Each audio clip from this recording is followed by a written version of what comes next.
Okay, so we're just going to jump right into it. I'm going to introduce myself as we go on,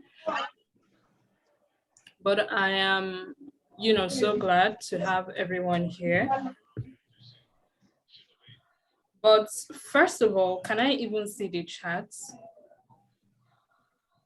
Can you type in the chat if you have, if you are currently, into crypto, if you've started your crypto journey, just type yes in the chat if you've started your crypto journey, or if it's something, and no if you have not at all. So if you've started it, type yes. If you've not started it, type no. No, okay. Oh, wow. All right. So if you've not started, let me tell you, we are still in the early stages of cryptocurrency. Crypto has not really been adopted. Please, can you mute your mic if you are not talking? I don't want to mute everybody so that you can ask your questions. If not, I'll have to mute everybody, but I want you to have like the free hand to unmute yourself and ask your questions. So please mute your mic if you are not speaking. And also, if key rules, if you have questions, just type it in, or there's a button to like raise your hand and all of that. So yes, okay, so I just muted a few people. All right, so no, wow. All right, so let's get into it then. So this is a fresh beginners course, really fresh starter course for you guys. So we are going to dive into what cryptocurrency is. And today, what we are going to be looking at is understanding the entire concept, what blockchain is, what Bitcoin is, what are the major cryptocurrency, a few coins, what staking is, how to find coins, spot and futures, and I'll also be talking about some of the exchanges and the platforms, then NFTs too. We'll just touch a few on NFTs because NFT adoption is just gaining a lot of recognition recently. So a lot of people are still new into the space. So we'll touch on it. And then I would also share a few crypto experts to follow.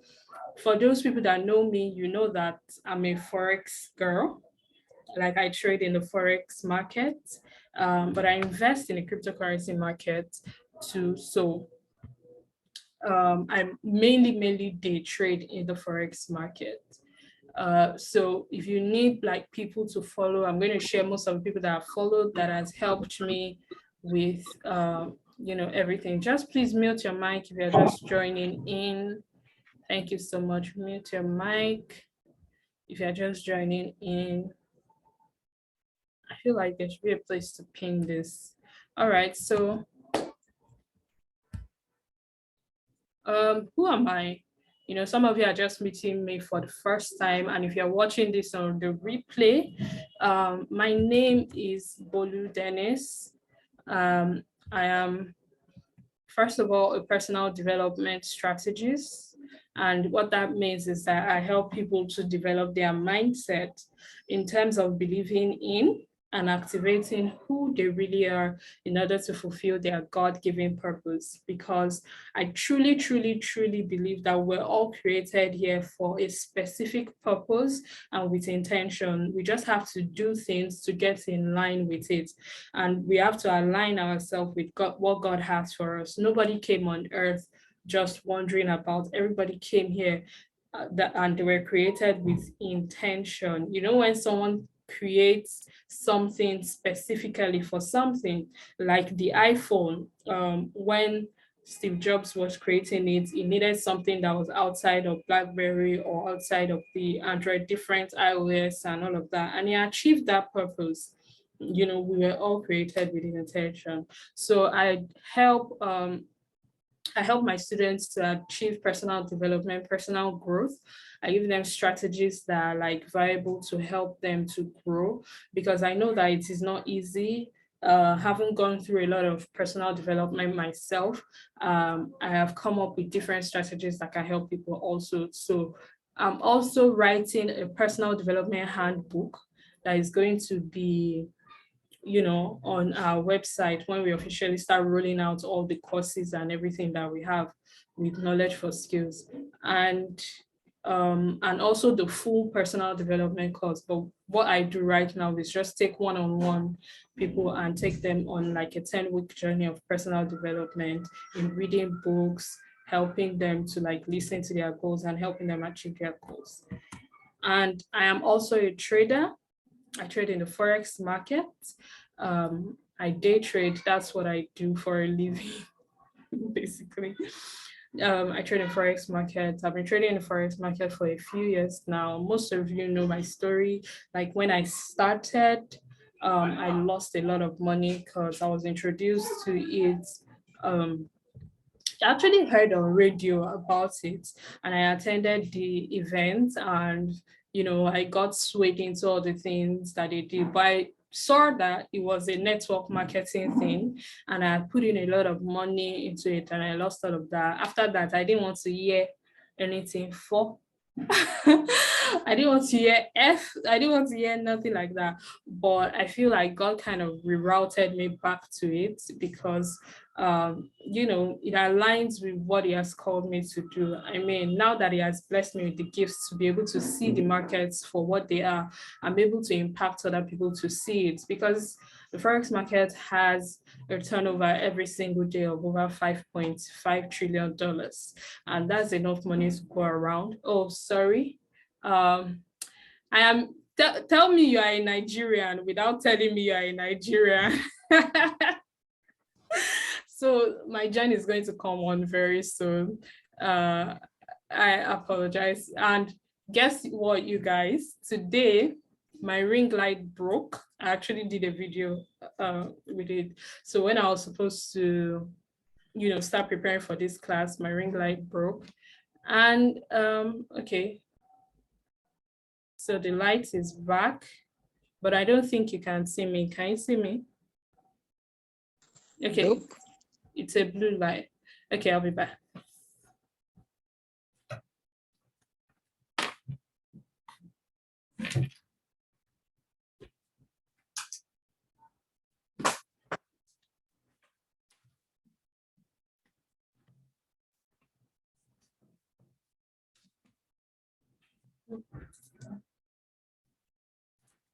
Okay.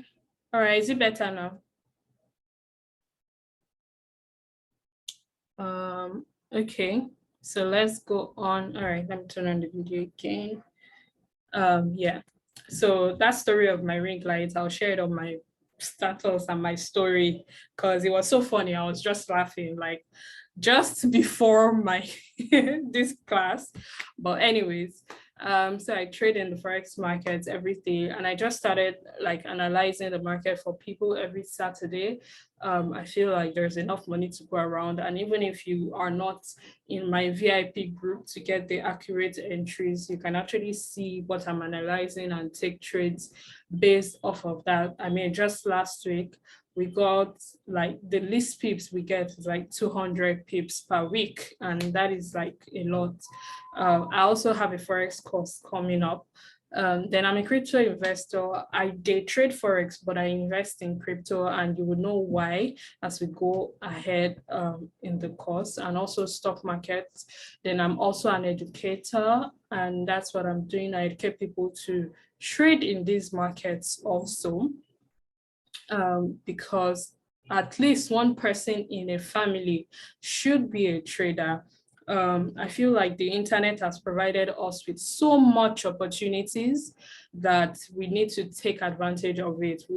There is so much going on. There's so much money circulating everywhere that we all need to take advantage of. So I'm an educator and educate people to do the same, catch some pips, make good trades, invest very well. So what we're going to be doing today, mainly before we start today, I want to share a few key mindsets about cryptocurrency itself, because I noticed that a lot of people, follow the hype with crypto, and most of the times when they get in, it's not usually like that. Like what they heard is not what they made. You'd have heard people say, my guy made $100. My guy turned $100 to $1,000 just by doing crypto. You know, of course, there are stories like that. Most of them are true because the crypto market is amazing. But you need to have the proper knowledge, and you don't know where that person is coming from with his crypto. You don't know his journey, and you might just hop in at a time when BTC is dropping like this. So first of all, know that crypto market is not a get rich quick scheme, just like anything, just like Forex, just like the stock market, just like any business you want to do. You have to put in time into it. You have to do research. You have to put in capital. In fact, like you have to have capital. You have to, just have the right knowledge to do, cryptocurrency. And then you shouldn't FOMO. FOMO means the fear of missing out. FOMO, the fear of missing out. How many people have heard this word before? If you've heard the word FOMO, can I say it in the chat? Have you heard the word FOMO before? Yes? Yes or no? Yes, yes. If you're mainly on Twitter, you have heard a lot of people say, oh, FOMO, FOMO, FOMO. Which other ones have you heard? Have you heard of DYOR? DYOR. DYOR. Those are crypto terms. Okay, that means do your own research. I'll type it in later. So don't FOMO. FOMO means the fear of missing out. And when they say don't FOMO, it means that don't try to jump the gun. So let's say, for example, you heard somebody bought a coin and it did 1,000% overnight, and then you go and buy the coin the next day. That's FOMOing because you didn't want to miss out on the big gain, so you ended up buying it and you bought it high, and then you're gonna get wrecked because it's not good to FOMO. So another thing you should have is determination, because there are times when the markets will get rough. Great example is right now, the market is going to get rough and things are not going to be smooth all the time. You have to have the willpower to stay and know that you are in this for the long term, and in as much as it has the power to give you very short-term gains, that's part to give you very short-term gains. You are in it for the long term, and you have to have the determination, the patience, the desire, the discipline, the work ethic to go over it and get through in cryptocurrency. And also, you should be willing to take risk in this market, because most of the people that actually make it in the crypto space, they took risk. They didn't know what they were going into. In fact, the crypto market just got like a huge recognition in 2021. I mean, it has been around since like 2009 or so, 2009. So yeah, it has been around since then, but like the huge recognition came in last year. So a lot of people didn't really understand like what they were going into, but they did it anyways. So you have to have that mindset that, okay, I am a risk taker. You're taking calculated risk, right? At the end of this video, I'm going to be sharing what to look for when you're looking for coins to buy. So when you already know what to look for in those things, you know that you're taking calculated risk. You know what you're already looking for, right? So what is cryptocurrency? What is cryptocurrency? First of all, I broke it down. What is crypto? What is crypto? But first of all, are you following? If you're following the chat, can you unmute and say yes? Because I can't really see. Yes. Yeah, Yes. All right, thank you. Yes. And you should take out your notes. Thank you.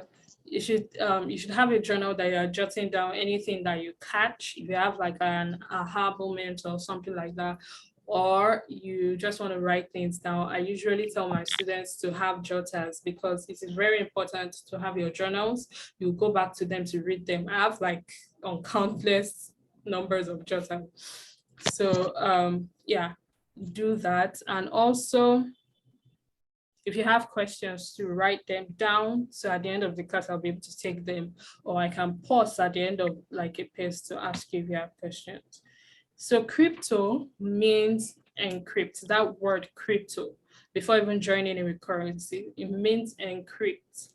It comes from the word encrypt, like something that is coded, right? You know, in movies when they say, oh, this is encrypted, like it is very coded, and only you need some things to decrypt it, right? And currency means a system of money that is in common use. Now, money is literally anything that both parties agree that has value. So if you give me 500 naira, because I understand that this 500 naira has value, I would accept it as 500 naira. You give me $100, I would accept it as $100 because it is written there, and the central banks has already told us that this is legal tender, this is $100, and I know the value, I know the worth, right? Back in the days, even in the history of Forex, before currencies, because in Forex we trade currencies, right? Before currencies came, people were using trade by barter. Have you heard of trade by barter? When we were in school, they taught us about trade by barter. Have you heard of trade by barter? Yes, ma'am. Yeah. Where people exchange goods for goods, services for services. So there were a lot of there were a lot of different things that came with that were hindering, trade. So they introduced currency into the system in the long run. They introduced paper money to represent something. In fact, when it was the Chinese people that first introduced paper money, they were giving people had a lot of gold. So if you come in to deposit your gold in their reserve, they will give you a paper, like a receipt, to like say, this is the amount of gold, this is the worth of your gold, just one paper, instead of carrying that entire, gold everywhere. So like, it's just the value that we place on it, right? And cryptocurrency is literally digital currency. The paper that we use, the paper money that we use, which is called fiat money, FIAT, we can see it, we can touch it, we can exchange it, we can do different things. But digital money, you can only see it on your screen. You can't see it physically, you can't touch it physically, you can't smell it physically, but it has value because people in that ecosystem understand that this thing carries value. The word cryptocurrency is derived from the encryption techniques that are used to secure the network, and we'll go into blockchain soon. But I wrote out 3 definitions for cryptocurrency. Cryptocurrency is a digital or virtual currency that is secured by cryptography. And what does cryptography mean? I have the definition in front of me. It means that is the art of solving codes. Oh, sorry, that's Kimi. That's my puppy. She has also been taking the class. Anyway, so cryptography is the art of writing or solving codes, and it makes it nearly impossible to counterfeit or double spend. You know how we always have counterfeits of, paper money? You can't really do that with Bitcoin. There is no counterfeit Bitcoin. Bitcoin is Bitcoin, and that is verified by the blockchain network. Every single Bitcoin is being verified by blockchain network, and I'll show you what blockchain is in a second. And also another defining feature of cryptocurrencies is that they are generally not issued by any central authority. So they are immune to government interference or manipulation, theoretically. because that's in theory. But when I started using cryptocurrency, I felt kind of free. That's when I started sending Bitcoin back and forth, because the first time I used it, I needed to transfer money to someone far away. And I went to my bank. They said, oh, this is not working. I need to come back in 5 days time. It's going to take like 5 working days. And I was frustrated because I needed to get that money to the person like urgently. And then, oh, I asked the person if he had a BTC wallet, and he said yes, and he sent it to me. And in less than 3 minutes, the money got to him. And I was like, what? And since then, I've never looked back. Like, even with depositing in my Forex account or withdrawing from my Forex account, like I mainly use BTC and USDT. Right? I really don't like to deal with Nigerian banks. Just use them as payments, to buy airtime and all of these things. So cryptocurrencies are systems. These are still the definitions of cryptocurrencies. So they are systems that allow for secure payment online. So what I just said, and they are dominated as terms, as tokens, which I will explain as we go on now. So another cryptocurrency definition is that they are digital currencies. It's the same thing. I'm just trying to like buttress the point so that it's a stick, right? They are digital currencies that they are used to facilitate transactions in making and receiving payments along the blockchain. You can receive money from anywhere in the world. You can receive money from anywhere in the world, as long as the person has like a Bitcoin address. The person can receive BTC or even any cryptocurrency at all. So we're going into, I want to discuss all these few terms: node, ledger, peer-to-peer, cryptography, because we are going to be seeing them a lot in the blockchain definitions. So before we move into what blockchain is, do you have any questions concerning the definitions of cryptocurrency? It's quite clear, ma. All right, thank you. Okay, so moving on.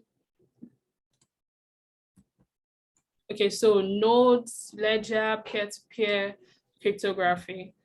So what is a ledger, first of all? Remember we said that the cryptocurrencies move through the blockchain. Those transactions are able to happen because of the blockchain. You know how we print money? Not we, central banks print money. They have a machine, they have a whole system that they use to print money. And they have like accounts and everything that is recorded. The cryptocurrency, everything is recorded on the blockchain. And that blockchain technology is so huge. It's huge. Is something huge. So what is a ledger? A ledger is a book or collection of accounts in which the accounts and transactions are recorded. So we all know that if you did business administration, this should be easy for you. And also, what is a node? If you're into IT, you should be familiar with this, and it will be easy for you to dissect. But generally, this is a point of intersection in connection in telecommunications networks. That's a lot of shun. But it is a point of intersection. So that's why I put this picture over here. You see different computers are connecting together, right? Different computers are connected. So it is these nodes that, make that possible inside of the network, right? I'm not an IT person, but we get the point. So what is cryptography on its own? Like we said in the beginning, we already gave a definition of it. So cryptography is also associated with the process of converting ordinary plain text into unintelligible text, and you want to, it is like it's crypto, is encrypted. So it is inside the data that, people can decrypt it. Those people that are like techie. Can I just say that cryptocurrency is technical, right? There are plenty industries. It's very diverse. There are different places that you can fix yourself. And that's another amazing thing about it, because you can be a developer of something, you can be a marketer of something, you can join different teams. If you have the skills to use, you can use your skills in the crypto ecosystem. And it is all on the internet.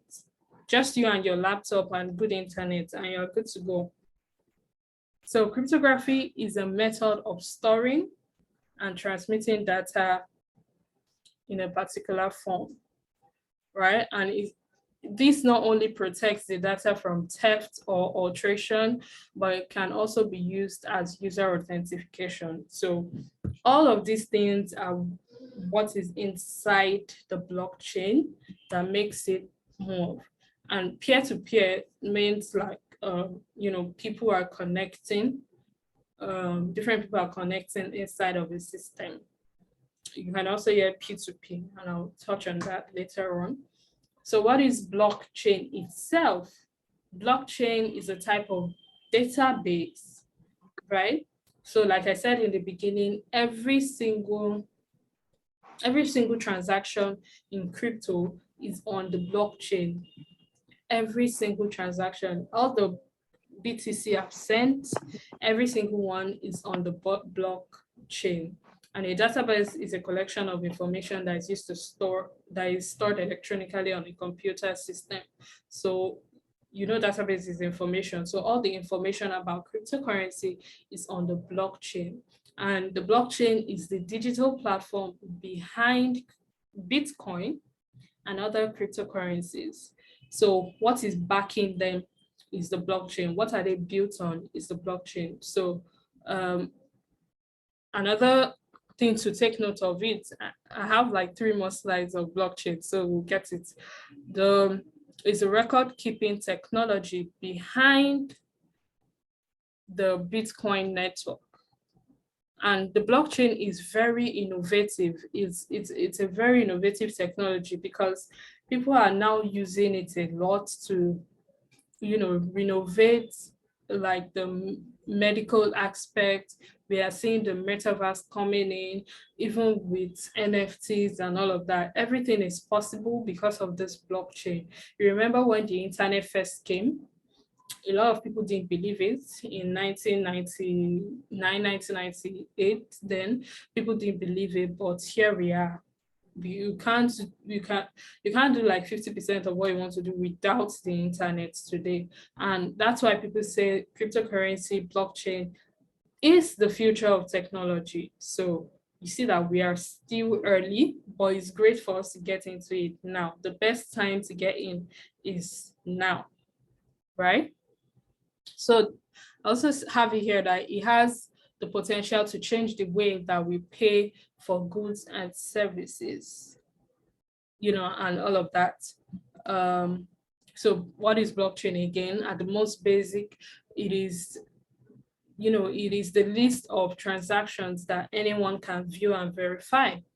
And how can they do that? When you are transacting in cryptocurrency, you have a wallet address, no matter what you are buying, if it's an NFT, if it is a coin, if it is Bitcoin, if it is Ethereum, if it is any of those, there is a wallet address attached to it.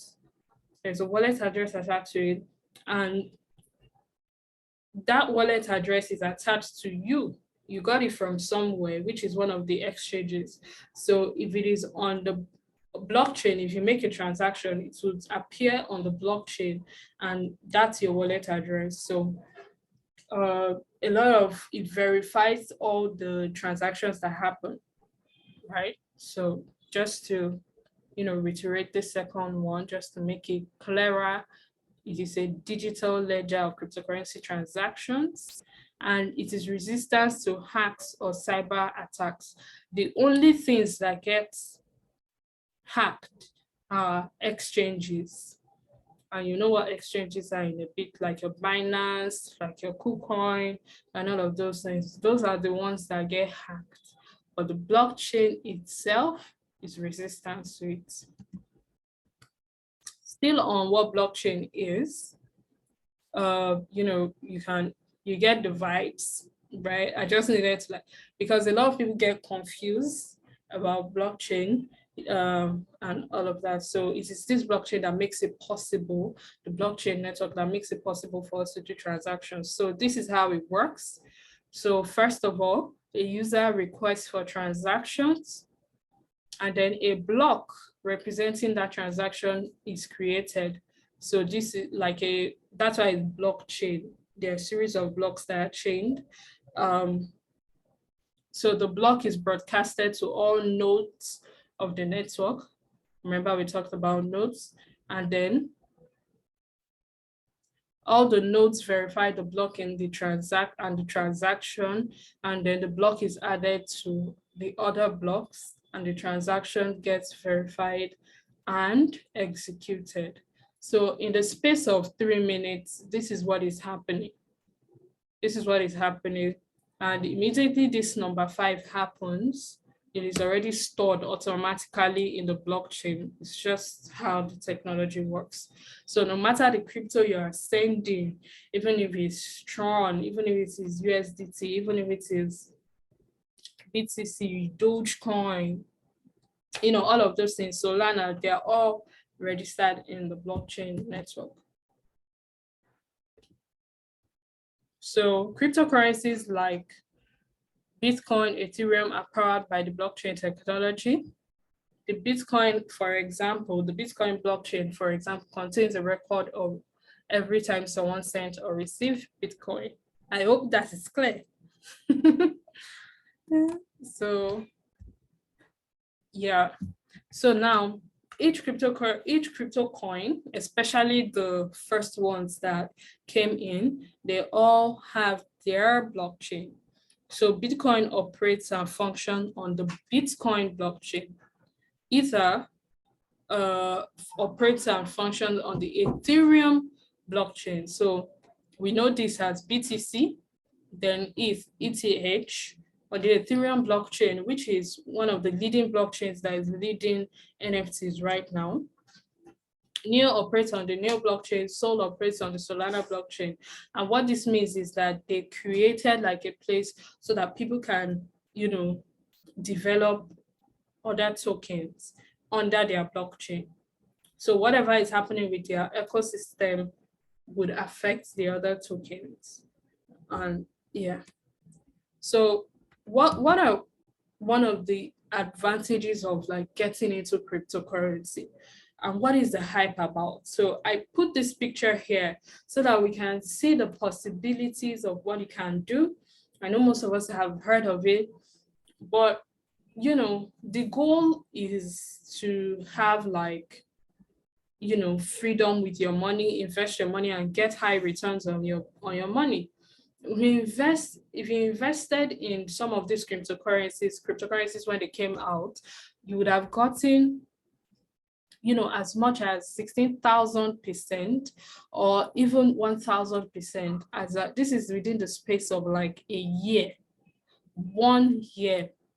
1 year. Now, why there is a whole hype around cryptocurrencies because the stock market doesn't give this much returns in the short period of time, right? If you invest in Amazon or Tesla is even like the one that does well. If you invest in Tesla, you might get like, let's say in a year, 300% of your return of your investment, which is great, which is amazing.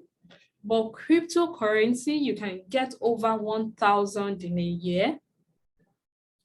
You can get over 16,000 in a year.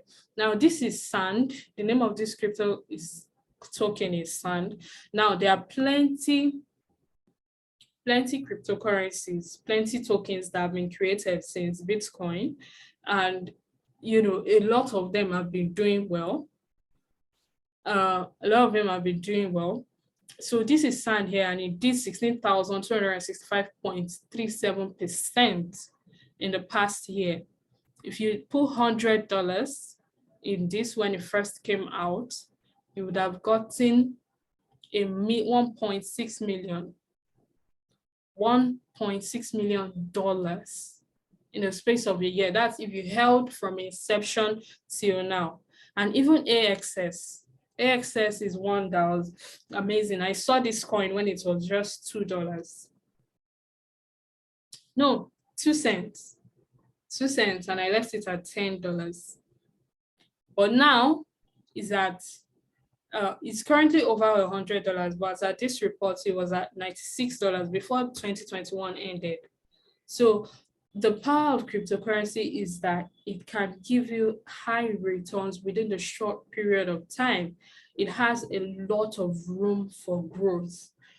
You can see a coin that would do, over 5,000% in a week and all of that. But for you to get into that, you have to have been doing research, which is what I'll tell you. I'll show you at the end of the slides.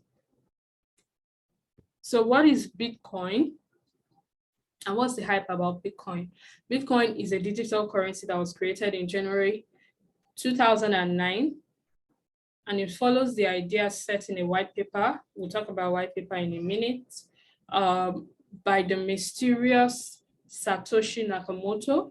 They say it was the one that created Bitcoin.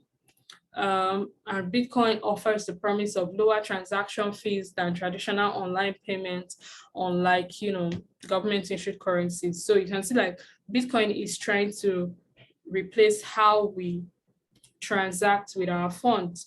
So you see, it's not looking possible now. That's how you know that we are really, really in the beginning stages. And no matter the crash that is happening now, we are really, really in the beginning stages. So even last year, I still told some people like we are still in the beginning stages, and this year we're still in it.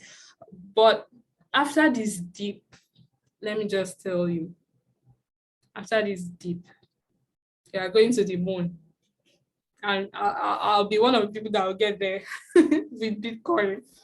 So, it is operated by a decentralized authority. There is no physical Bitcoin. There's, like I said, cryptocurrencies can be touched. There is no physical Bitcoin. Only balances are kept in the public ledger, in the blockchain, that everyone can have access to. Are you following? Yeah. Are you following? Okay, let me check the chat. Yes. Sorry. Yes. All right. Okay, so all Bitcoin transactions are verified by a massive amount of computing power. So that's what we just talked about, the blockchain.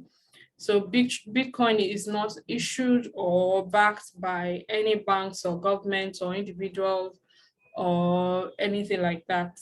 It's not yet accepted, although El Salvador, a country, has accepted it as legal tender. So that was a big win for the BTC community last year.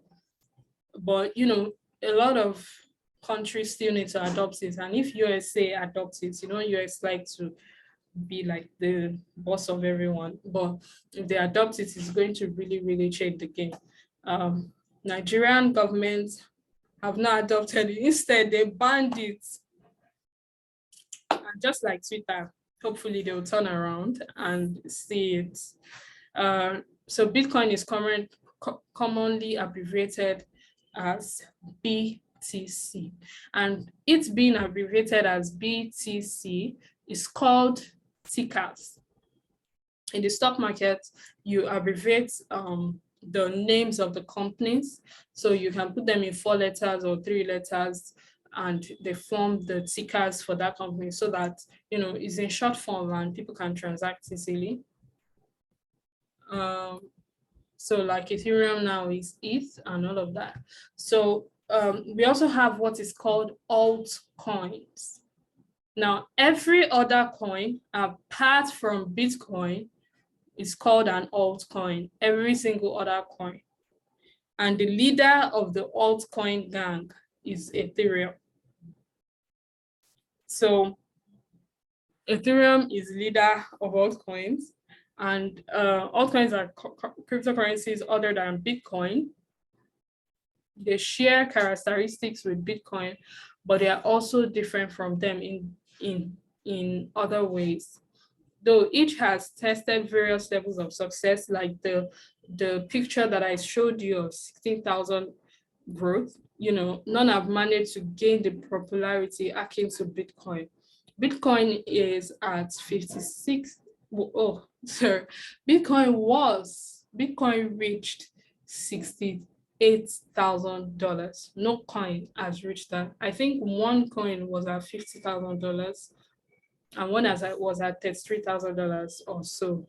But Bitcoin is like the top, and no coin has reached that. That is another thing you can use to see that, there's still room for a lot of coins to grow. I mean, Ethereum just reached 4K, and, it's projected to reach 10K and things like that, with everything going on inside of it. So as of March 2021, all coins accounted for 40% of the total cryptocurrency market, and with more than like 9,000 cryptocurrencies and counting. So what is a coin versus a token? Kimmy, sorry. So all coins and tokens are regarded as cryptocurrencies. But, we said that different coins are different tokens were being like created on the coins blockchain, on other coins blockchain. So that's it. Those tokens don't have their blockchain necessarily. They are being created on existing blockchain. So normally, digital coins are generally used in the same way as real life money is used. You can use your Ethereum, you can transfer Ethereum to somebody, you can use it as payment online, you can use your Bitcoin as payment online. You can see a lot of people saying, oh, they accept Bitcoin. I accept Bitcoin as payment. You can use it to pay for your cars. That's the thing that is happening with Elon Musk. Last year in May, he said that his company was no longer accepting BTC as a payment option. Meanwhile, he accepted it. So that was what, propelled a lot of things, although it was set to happen. But what? Do you have a question?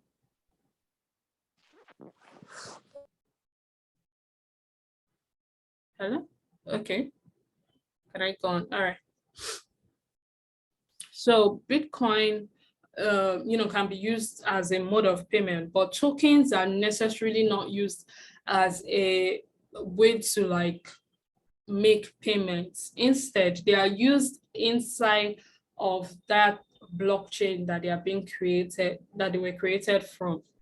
So in fact, thanks to the creation and facilitation of smart contracts, the most common blockchain token platform are Ethereum, and tokens built on the Ethereum platform are known as ERC20 tokens. So if you want to send any token that is created from the Ethereum platform, you have to use this ERC20 tokens. I'll go on it when we start talking about wallets. I'll elaborate more when we start talking about crypto wallets. So what is a crypto wallet? A crypto wallet is a tool that can be used to interact with a blockchain network, that you use to interact with a blockchain network. And there are various types of cryptocurrency wallets. There is the software and the hardware wallet. So first of all, you can store your coins in your wallet, and then you can transact your coins using your wallet. So majority of crypto wallet providers are based on software, and software is when you download like your Binance, that's on an exchange. But when you download or your Binance and then move it to your MetaMask or your Trust wallet. Although a lot of people don't like Trust wallet, but I still have it, and I also have MetaMask. MetaMask and Trust wallet are two types of wallets, software wallets, where you can store your cryptocurrencies. So if, for example, you buy Bitcoin, and how I do is I buy it on Binance, or I move stable coins there, which is what we used to buy the coin, and move it there and then swap it for a coin. Using BTC as an example, I swap it for BTC and just keep it there. So it means like as BTC is growing, my BTC there too is growing. So it's just a way of like keeping your cryptocurrency. And if you want to send it to another wallet, it will generate a wallet address for you, just like you have your bank account number, to generate the wallet address where you would use to send it to, wherever I want to send it to. And that wallet address is the one in the open ledger and the blockchain network. Did you get that? Or should I repeat it? Please repeat. Yeah, okay. So your wallet, the software wallet, is where you store your cryptocurrencies, is where you keep them. And they also increase in value as you keep them, or decrease in value. So let's say, for example, let's say in August last year, you bought Bitcoin when it was $60,000 per one. And if you bought $100 worth of Bitcoin, right now, Bitcoin has reduced to 50%. It has gone like down 50%. Let's say you bought it then, it's gone down 50% from when you bought it, all right? So if you had bought it then and you kept it inside of your wallet, and there are two types of wallets that are most popular. It's called Trust wallets, and let me see if I can type. They're called Trust wallet and MetaMask. Please, can you mute your mic? Trust wallets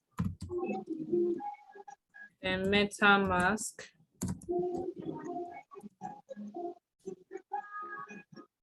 Oh, that's in blue. Can you see that? So these two, they are like a platform where you register, you open them, they give you a password. Please, can you mute your mic? Thank you. So they're like a platform where you open up and then you store your coins in it. So for example, you have USDT. USDT is a cryptocurrency. It's the cryptocurrency of USD. You know how we spend dollars? Is USDT is the cryptocurrency, and also USDC. They are called stable coins. They are called stable coins because they don't go up and they don't come down like the rest of the cryptocurrencies. So they are kind of stable, and it is what you use. It is what we use to like trade the other cryptos. So, for example, if I want to buy coin now, I would get USDT. I'll buy USDT with my Naira or with my dollar. I'll buy USDT and then use that USDT to buy the coin I want to buy. So inside my Trust wallet, I will swap my USDT for BTC. I'll swap it for BTC and then keep it there. So as BTC is growing, it's also growing, right? That's how you store your cryptocurrency. Or whatever coin that you have there. It could be BNB, it could be Tron, it could be anything. So, and the hardware wallet is like a physical flash drive. It's a physical flash drive. I was trying to import it one time, but I couldn't get it. I was trying to import like large quantities to like get it to some people. But it was sold out at some point and I just got over it. So the most popular one, let me try and mute this person. Okay, sorry, I don't want to mute you so you can ask a question. But if I muted you and you need to ask questions, please put it in the chat, and I'll see it. So the hard wallet is one that is a physical thing. So now you can now transfer your Bitcoin from your wallet, from the trust wallet that you've created. You can now transfer, from the trust wallet that you've created, you can now transfer it to your hard wallet. It's like transferring files inside your flash drive. So then you now have it like in your hands. So if you want to spend, you put it inside your system back and you view your cryptocurrency so you can keep it. But if you get missing, all your coins are gone. There are people that have more than 10,000 Bitcoin inside their hard wallets. 10,000 Bitcoin. One Bitcoin is currently worth $35,000. So 10,000 BTC. You know what that is. So a majority of crypto wallet providers are based on software and they make it more convenient than hardware. However, hardware tends to be more secure because, MetaMask trust wallets are prone to hacking. Binance, KuCoin, everybody, they are prone to hacking. And if they get hacked, there's nothing anyone can do. That's why you have to be very, very secure with your wallet. You don't just put your wallet address anywhere, and you can create multiple wallets inside of your MetaMask and Trust wallet.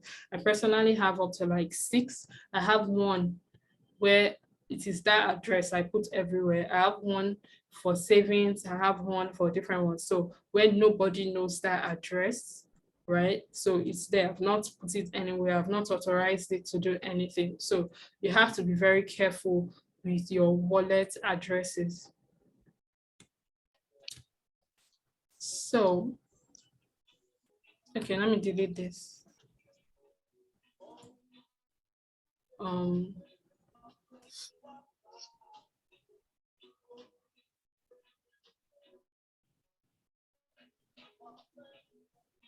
Okay, so some of the crypto terms that you might have heard, just a few of them, is that, okay, let me show you what I mean by MetaMask. I actually have it. This is CoinMarketCap. Although I'm not logged in here. Oh, sorry. Can you see this screen?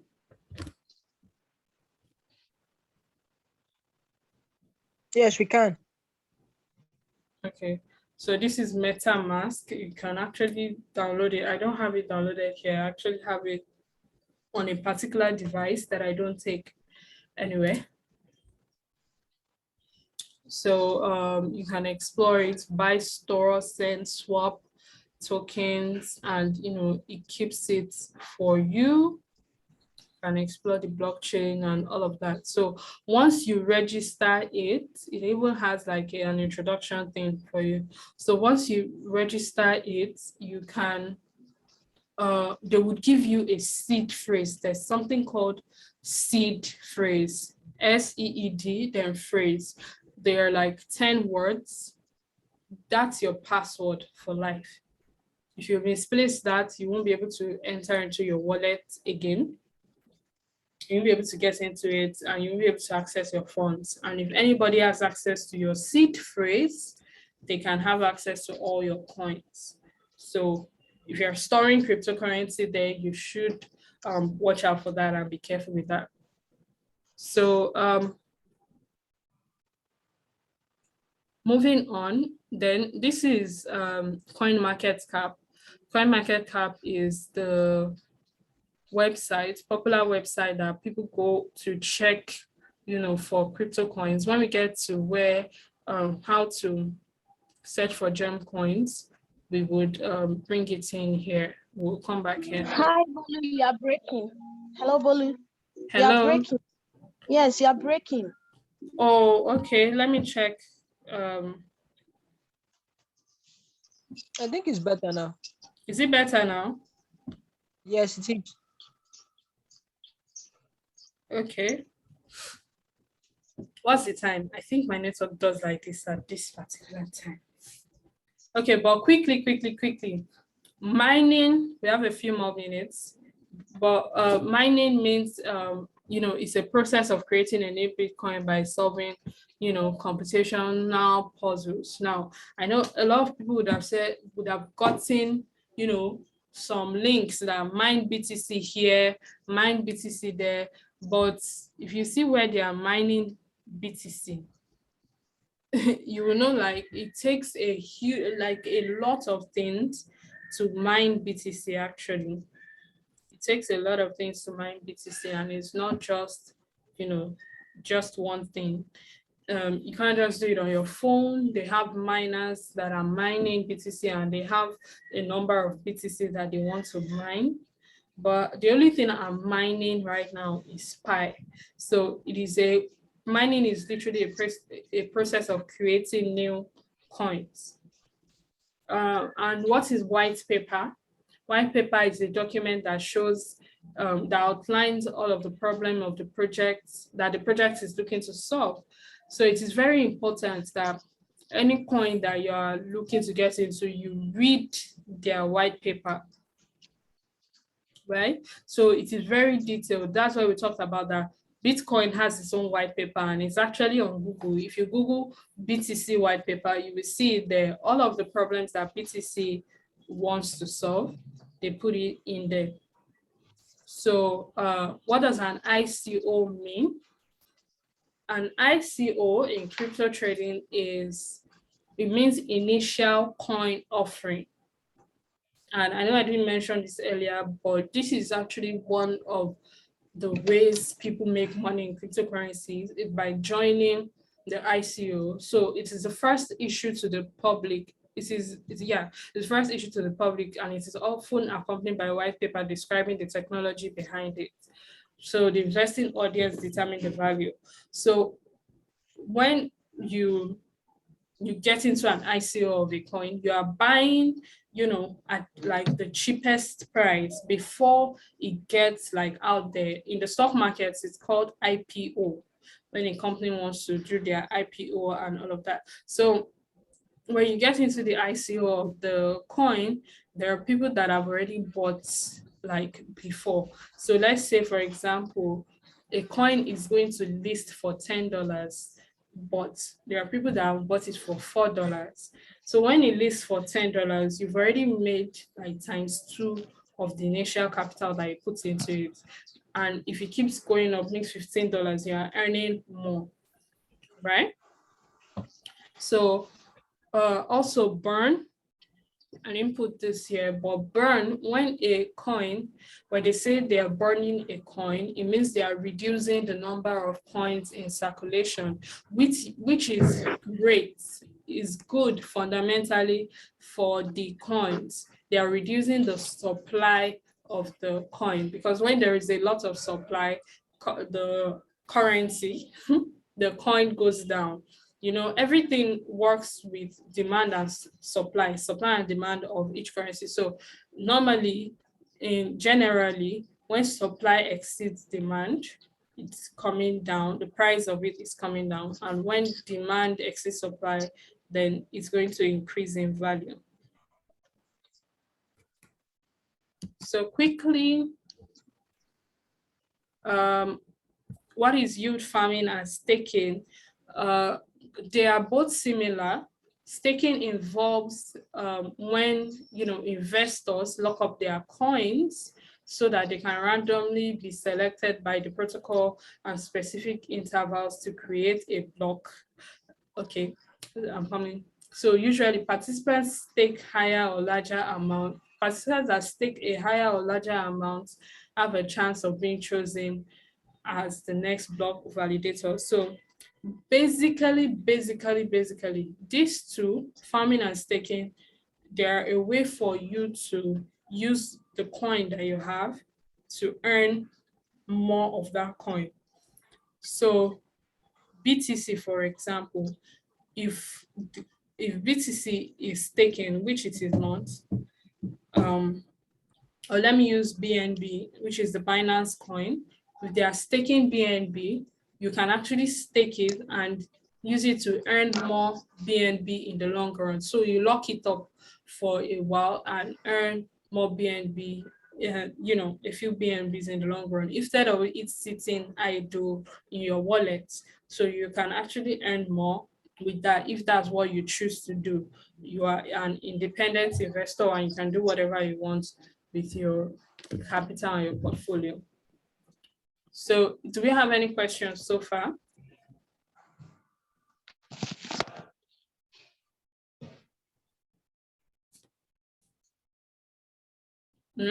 Okay, so should we carry on? Is my network still, is the connection still breaking? Oh, okay, you can carry on. We can carry on. You can go on. Okay.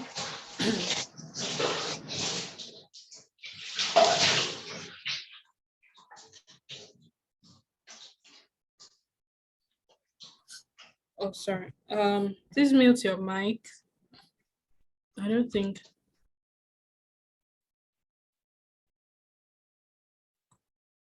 All right, so when you get into crypto, there is something called spot trading. Spot trading means I think my video is on. Okay, spot trading involves the direct purchasing or selling of financial instruments in both forex, stocks, bonds, and all of that. And spot trading in crypto, it refers to a simple way to invest and trade. With crypto investing, your first experience is likely going to be a spot trade in the spot market. So for example, you are buying any cryptocurrency coin you're buying, and you're buying it at the market price. Immediately you're buying it, you're using your USDT to buy it, and then you are holding it. So with spot trading, if the coin that you buy goes up like 100%, so let's say you bought a coin and it was what the coin price was worth $100 before, and when you got in a month's time, it's turned to $200. If you put in $1,000, that means that you just gained 100% of your portfolio of that coin. You just gain 100%. And that is in spot trading, it will reflect in it. So you can either sell or hold or transfer it or whatever. This is done on the exchanges. And futures trading is a method of trading assets. This is where a lot of people get burnt a lot. This is where people cry a lot. I've had my fair share of futures trading, but you know, to me, it's just like trading in the forex market, which is more.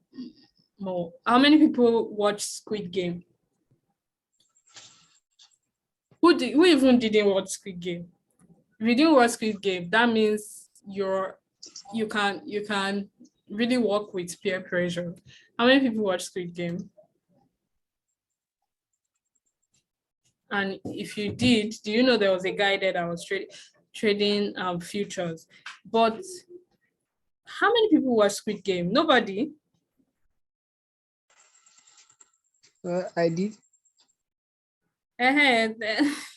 So only you. Wow. So you guys have you didn't watch it. You're strong. You're very strong. I bow to pressure. I did.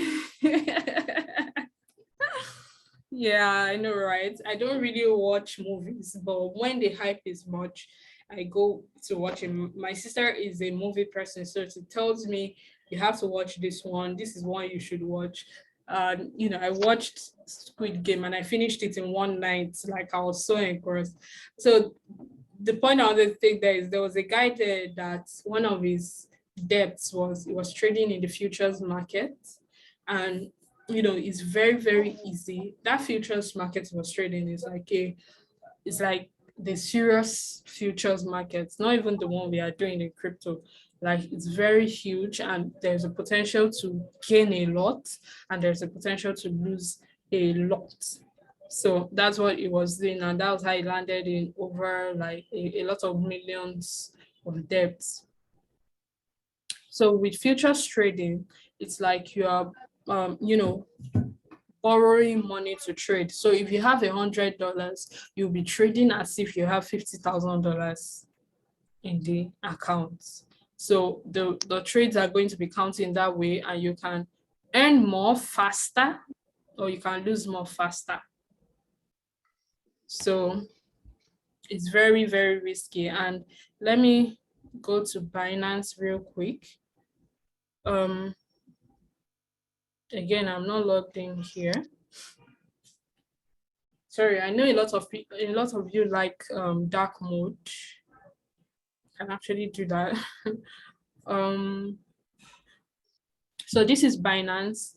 This is the most popular cryptocurrency, exchange markets, and they buy, sell, trade cryptocurrency in minutes. So if you want to start, this is where I advise you to start.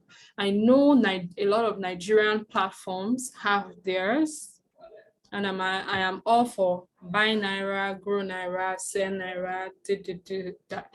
But just to start with, it is cheaper, faster, better, easier to start on Binance.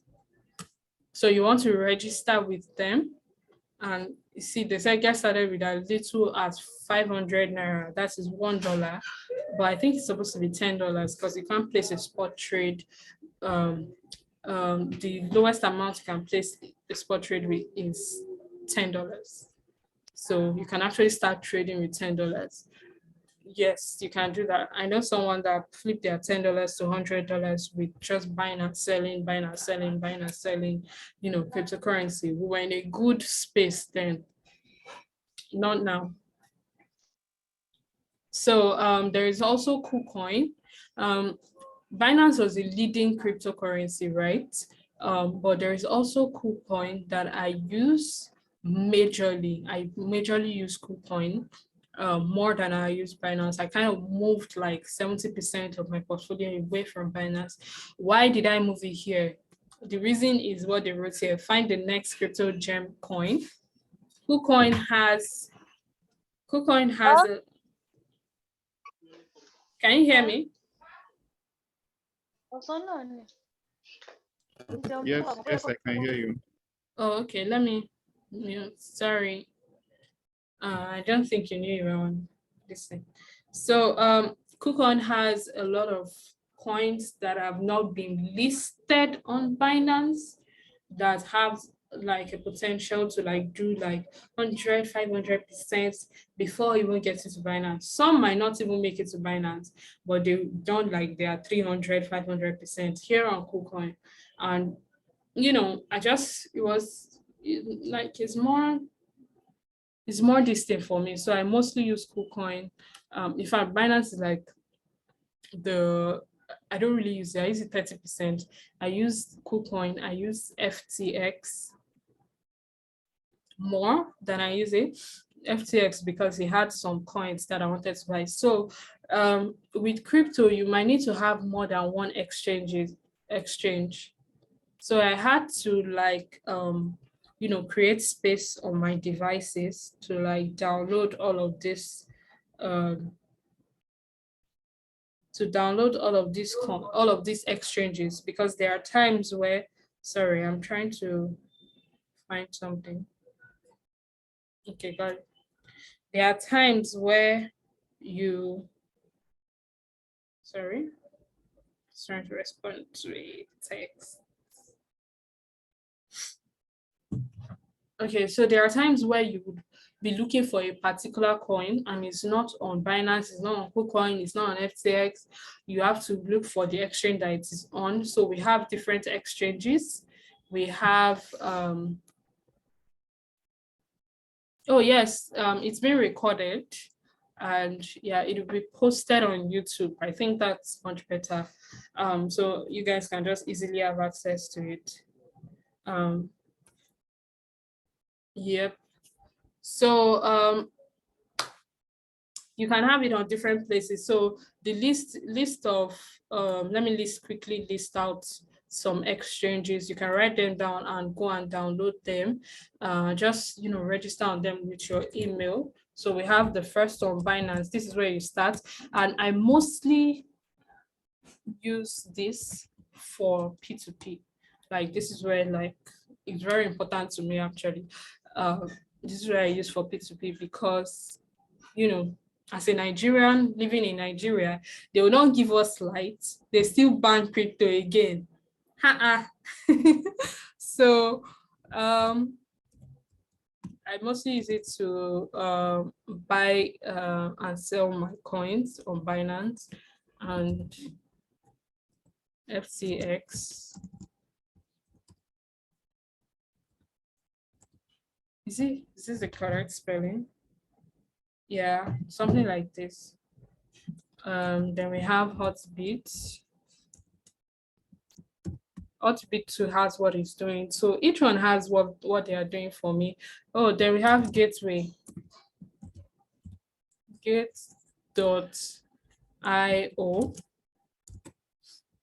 So we want to have the knowledge of all of these exchanges. We want to have them and use them, download them down, have some money in them because any opportunity can pop for you to buy this on, that exchange. Let me check for the spelling of this other one. Okay, it's who will be. That means it.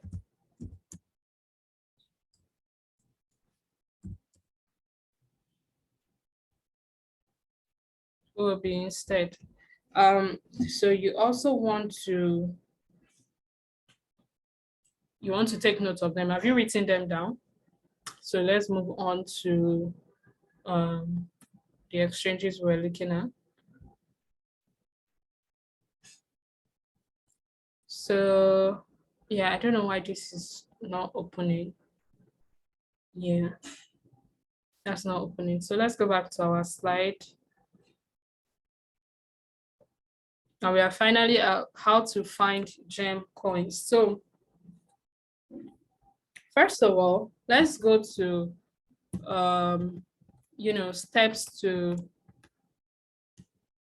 okay, I think that's at the end, but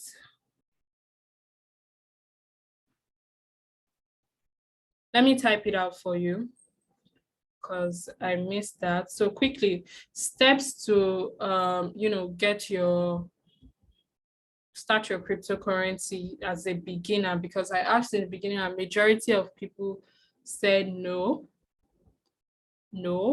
like they haven't started. So number one, you want to register with an exchange. So all of those exchanges that I listed. So as a Nigerian, you need to buy USDT, a coin called USDT. That's what you're looking for. The equivalent to one USDT is 578 Naira currently. I would check. When BTC is going down, USDT usually goes up, and I think it's going to 600 per USDT, and even the dollar rate too might increase. So USDT is usually like $10 higher than normal dollar. I noticed. So you want to buy USDT using P2P. So this week, when I post this video on YouTube, this recording, because I think that's the best place to put it, I'll also be sharing how to buy on P2P. The video will be there too, or you can even just go and search it. You'll see it everywhere. Just go and search it. But like when I post it, I'll let you guys know. I'll post it on Telegram group. How to buy on P2P, how to buy on spot. I'll show you using the phone how to buy on KuCoin, how to place a trade, how to place a futures trade if that's what you want to do. How to place a spot trade. So you buy a USDT using P2P. So P2P is basically, I have the money, you have the coin, I'll pay you the money, you send me the coin. That's just it. You give the person, if you want to buy $100, you give the person 56,000 naira or whatever the case may be, and they send you the coin, you drop. Binance has it all automated. So I prefer Binance. P2P is the most reliable. I don't use any other exchange P2P. I don't use any Nigerian popular brand. I don't use anyone because, of gas fee and all of those things. So once you do that, you now want to buy the coin that you want. So you buy a coin, and then you keep buying coins, and yeah, that's basically it. You buy your first coin and watch it grow. You can sell the coins and all of that. So you sell the coin the same way you bought the coin. So how do you find these coins to buy? There are plenty ways, especially if you are doing spot trading. This is mostly for if you're doing spot trading. Futures trading, if you want to know how to trade with futures, it is very important that you understand technical analysis. And personally, as a Forex trader, as a day trader, I mostly use technical analysis. And thankfully, my course on technical analysis is going to drop on the 30th of this month. At least before the end of February, we'll have everything there plus fundamentals, but technicals is going to drop like this month. So in case you want to know how to trade, it's very, very, very hard. But when you finish, it's easy peasy. It's very easy, but the road to getting there is quite hard. But once you get there, it's easy. It's very easy. Like you'll be able to spot this BTC. Like, I don't know if plenty of you saw my tweet or my message that I saw BTC dropping, in September. So this it's technical analysis. Basically, it makes you seem like a genius. It makes you seem like a prophet or something. But I really literally saw a break of structure on a daily time frame, and that was it. And plus I saw my mentor also posted it. I saw a lot of people post it, talk about it. But BTC was just doing 66K, it was just doing 60K then. People didn't really take notes, and now they are crying. But we are chilling. And I'm sorry if you got caught up in it, but you rise again. After this, I feel like it's going to do well, and I'm ready to buy the dip. So what I just knew was that is technical analysis that helped me figure out like BTC was going to drop and drop hard, because it literally has like some things to feel. It has to do some things on the chart before going back up, and it hasn't even done it. So I'm looking at 25K. Yeah. Some people are saying 15K, so mine is even better. So when it gets there, we'll buy it. So now how to do research for good coins. So you want to do your research about the coin, know what the coin is used for.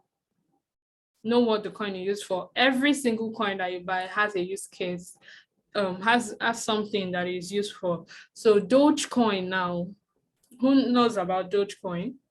Or Dogecoin, Doggy coin. Or Shiba Inu. Who knows about any of those?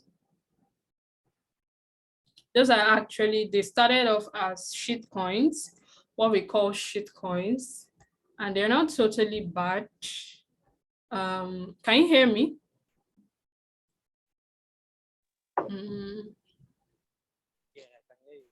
Yes, ma'am, I hear you. Okay. I can hear you. All right, but have you heard of Shiba, Dude, I remember there was a time like Shiba was going up, and that was when Shiba just flew up, and all Nigerian celebrities were singing Shiba, oh Shiba. They were singing it, and that made a lot of people jump in. And now somebody just posted is SHIB that is shorted, because when you are trading futures, you can buy and sell. Like you can make money when it's going down, you can make money when it's going up. With sports trading, you can only make money when it's going up, right? So somebody just posted that he sold SHIB at the peak of when it like went up, and is at 19,000% profit on futures. No matter the amount that person puts in, even if it's $10, it just made over $19,000. It just made over $19,000 just by shorting SHIB in the space of like 3 months. So you have to know what you're doing. You have to, don't just follow the hype. Don't FOMO. Remember, don't FOMO. So every coin should have like a use case, should have what it is used for. But there are things called shit coins. Have you heard of those?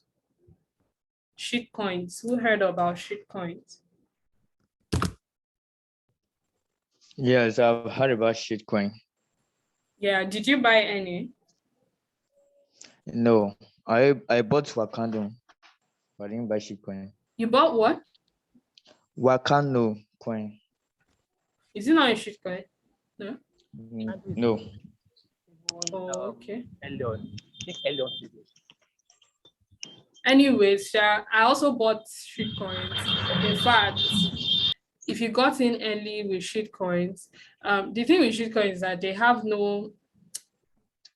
not reliable. So you're just going in with, you don't know what's going to happen. But during all that hype, I remember buying Safe Moon with $20 and it turned to $300 in like a few days. And I withdrew it and left the rest. And I bought one NFT art with $500 and it flipped to $2,005. I wasn't supposed to put that much money into shit coins, but I was just testing it and it worked out. And I'm like, okay. I don't know about baby dogs. Remember, shit coins, they can go to shit. Excuse my language, but they can become worthless. So whatever you're getting into, you're going in blindly. You don't know what's going to happen. A shitcoin doesn't really have a use case. It's not a coin. It's not a token. It's just, people just quickly creating something so that a lot of people can, just make money off of. It's more like a money doubling scheme. So, but, we should recognize the opportunities with shitcoins when they come back, because right now they are not it at all. I won't recommend buying anything right now until BTC is stable. So you want to do research about the coin, you want to go to the exchange and check for the market cap. What is market cap? Market cap means the value of a company when it comes to the stock market. When it comes to the stock market, that's Kimi knocking.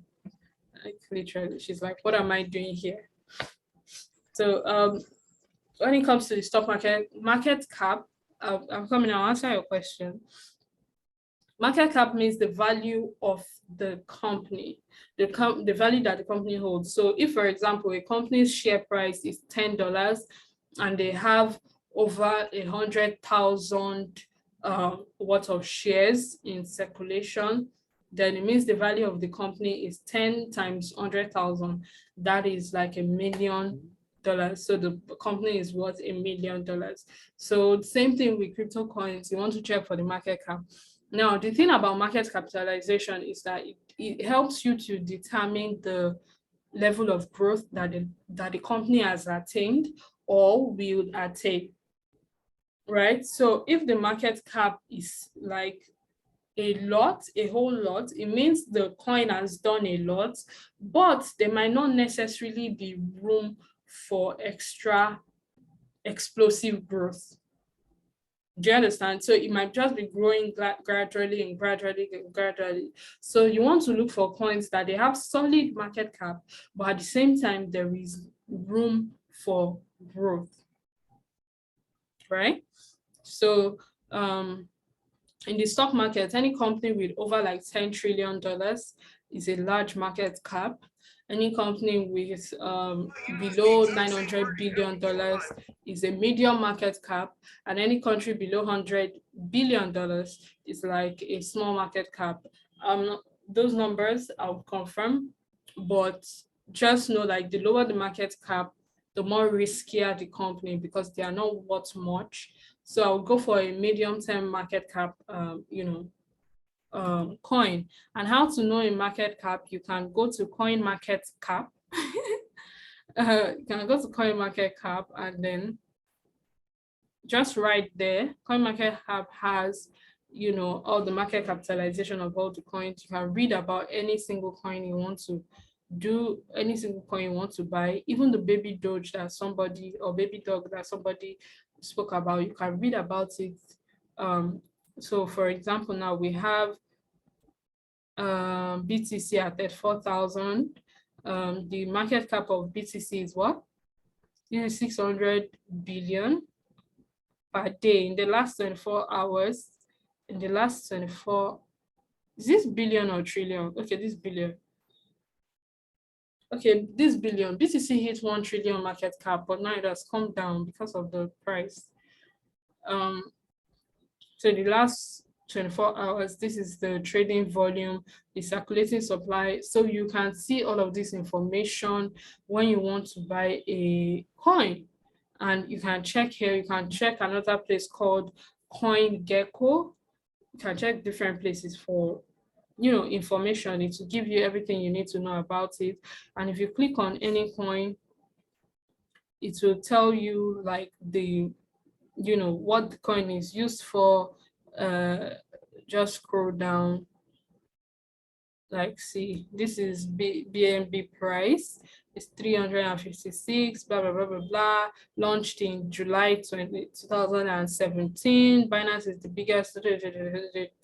So BNB, for example, has a great use case because Binance is literally the biggest cryptocurrency exchange currently, in the globe, and they have a coin. So normally, if I want to buy coins at first, I make sure like I have all these fundamental coins. That's coins that have like a great balance, like KuCoin now. They have their own coin, which is KCS, right? You can do research about it. KCS reached, look at it. KCS reached it, the highest point it has reached was $25, but because of the BTC drop, it has come back to $14. It has gotten to $25 before. It will definitely get there when BTC picks up. So if you want to buy a coin, like look for things like this to buy it. You know that KCS is the coin for KuCoin. So you can start there, right? Before going out to like look for other ones to buy. So quickly, the other way you can find your coin is to, note that small market cap are risky and they can die easily. You want to check for the total supply. When there is so much supply, it's not good for the currency. They have to be burning the token.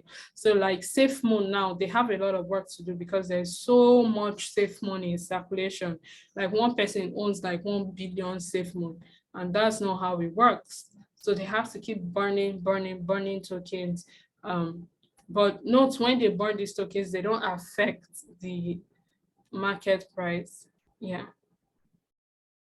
No, I've not heard of Kringle's coin, and it sounds like a shit coin. So whatever thing you've heard, just go to CoinMarketCap and check for the market capitalization. Check on exchanges if it's there. If it's not on exchanges, then it's definitely a shitcoin, but there are some shitcoins that they are listing on small exchanges that can get like buzz, a little bit of buzz, and they do well. But you want to put your money in what you know. You have to know what you're investing in. You're planning on buying baby dog. And what about Smartcoin and Tron? TRX is Tron. Yes, Tron has a very good like ecosystem, and it's also like a payment option, USDT. So they also use that. You can use the Tron blockchain, yes, to send money. So Tron is good. Yeah, so also research if the coin solves the problem. Like Ethereum now, it's solving a lot of problems for a lot of people. BNB is solving problems. Everything you want to do on Binance Network, you can do with BNB. It's more like better to have some BNB. Like Solana now, one of the favorite 2021 coins. Solana was $20 in May, and then in August, it was $200. So now that it's low, you want to get some sold. In fact, I have some, not a financial advice, but one of the smart things to do is to buy Solana and keep in your wallet, because it's going to be very useful, especially if you are going to go into NFTs. So now you go into the coin website. Also, this is also how to find, and you can write all of these things down so that when you are doing it, you can start checking it one by one. So go to the coin website. The devs must not own, this is must. The devs means the developers of the coins. They must not own a large percent of the coin. If not, they can easily pull all their coin and keep you hanging. So check for the white paper, follow on social media, follow people on Twitter. When I was in my shitcoin phase, I used to literally every day before I sleep, I would go and check for coins on Twitter, check for the coins that are there on Twitter, check for what people are saying, join their Telegram, check for how many people they have in their Telegram, because the more people that they have in their community, the better for the shitcoin to rise.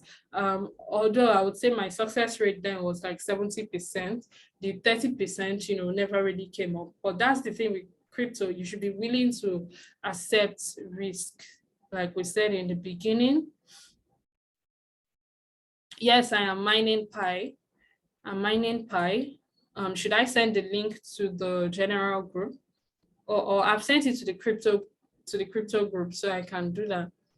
KFS crypto. I've heard of Pi, and I've heard of Pi. I'm using Pi. What is NFT, which is what we are going to next. So trade for the trading volume. The more trading volume, the better it is. You also want to check for the all-time high and all-time low. ATH and ATL, that's all-time high and all-time low. Like I said with KCS, the all-time high was around, I think it even went past 25, but what I can remember is $25, and it's currently at 14. So you should know like that there is like room for you to make money. Those people that are still stuck at 25, by the time they are just getting to the entry price, you've made like ×5 of your initial capital.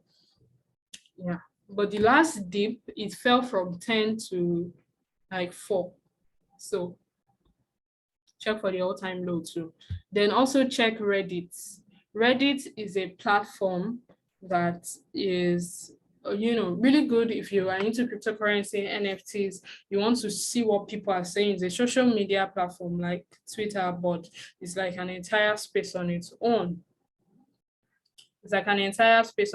So you want to check for that. Then hold. HODL means hold in crypto. They spell it like this because in the beginning somebody misspelled hold, and now everybody's calling it hodu, hodlers, hold, I'm holding. So this is how you spell it in crypto. So that, in case you want to mix with crypto people, this is how you spell it. And let me give you another crypto slang. Another crypto slang you can use is wag me. Oh, where is my? Okay, this is white. Sorry, let me change back. Another cryptocurrency you can use is WAGME. It means we're gonna make it. It means we're gonna make it. So when you see this, you know that it means we're gonna make it. They mostly use it in NFT. Another one is LFG. It means let's fucking go. They swear a lot, you know. It means let's go. There's another one called NAGME. It means not gonna make it.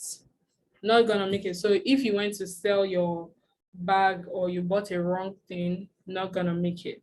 So there are other things like that. There is wrecked. It means when you buy like shit coins that is not good, you just got wrecked. The rug pull you and all of that.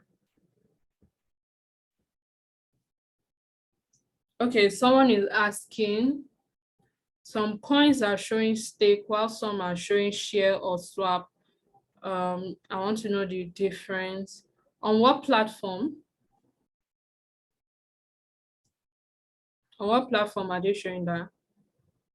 And I explained staking, by the way. Staking is you locking up your coin just to gain the coin again. So if you have BNB, you lock up BNB, you won't have access to it for the period of time that you've locked it up, but it is generating other BNB for you. If that's okay with you, then you can go ahead to do it.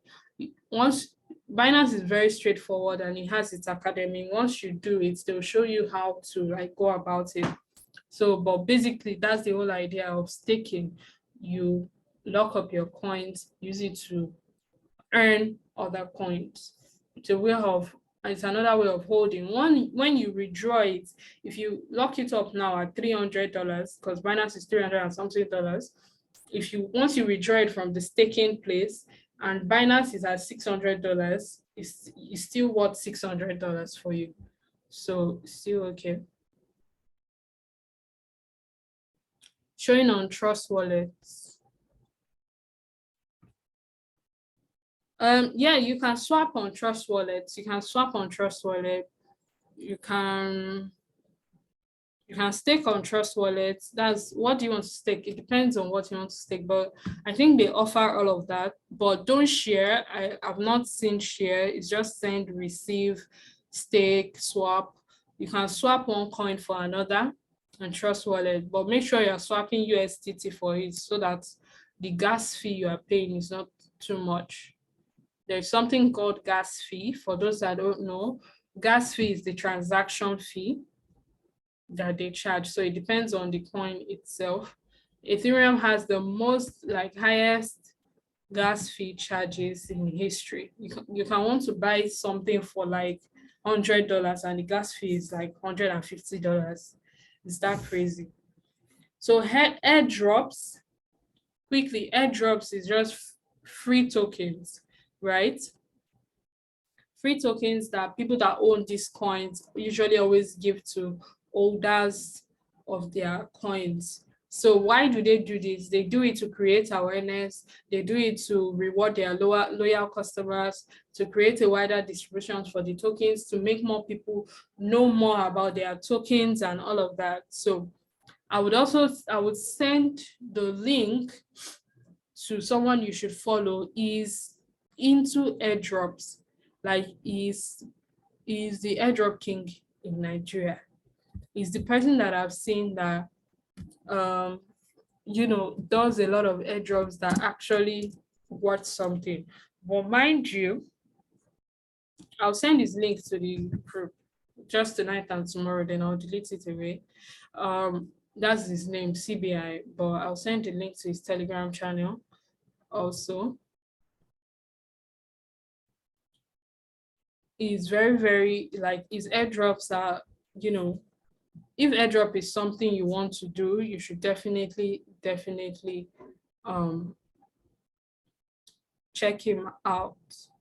You should definitely check him out.